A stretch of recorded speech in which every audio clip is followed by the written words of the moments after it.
மாவட்டம் வாணியம்பாடி அருகே அரசு பேருந்து நிற்காததால் மாணவி துரத்தி சென்ற நிலையில் கொத்தக்கோட்டை பேருந்து நிறுத்தத்தில் பேருந்து நிறுத்தாமல் சென்ற ஓட்டுநர் முனிராஜ் என்பவர் பணியிடை நீக்கம் செய்யப்பட்டுள்ளதை அண்மை செய்தியாக பார்த்துக் கொண்டிருக்கிறோம்.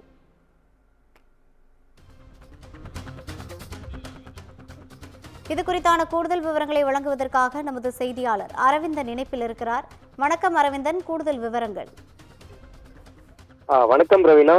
திருப்பத்தூர் மாவட்டம் வாணியம்பாடி அடுத்த கொத்தக்கோட்டை பகுதியில் உள்ள பேருந்து நிறுத்தத்தில் இன்று காலை 12ஆம் வகுப்பு மாணவி ஒருவர் தேர்வு எழுத செல்வது ஆகாயம் பகுதியில் உள்ள அரசு மேல்நிலைப் பள்ளியில் தேர்வு எழுத செல்வதற்காக பேருந்திற்காக காத்திருந்த பொழுது அங்கு வாணியம்பாடியிலிருந்து ஆலங்காயம் நோக்கி சென்ற 1C என்ற அரசு பேருந்து கொத்தக்கோட்டை பேருந்து நிறுத்தத்தில் நிற்காமல் சென்ற பொழுது மாணவி சிறிது தூரம் ஓடி பேருந்து நேரம் தலைபிடிக்க ஓடிய வீடியோ தற்பொழுது சமூக வலைதளங்களில் வைரலாகிய நிலையில் இது குறித்து ஆம்பூர் அரசு போக்குவரத்து பணிமனை கிளை மேலாளர் கணேசன் தலைமையிலான அதிகாரிகள் 1C அரசு பேருந்து ஓட்டுநர் முனிராஜ் மற்றும் நடத்துனர் அசோக் குமாரிடம் தீவிர விசாரணை மேற்கொண்டு இருவரையும் தற்காலிக பணியிடம் நீக்க செய்ய அரசு போக்குவரத்து கழக தலைமை தற்பொழுது உத்தரவிட்டுள்ள சம்பவம் பெரும் பரபரப்பை ஏற்படுத்தியுள்ளது. ரவீனா,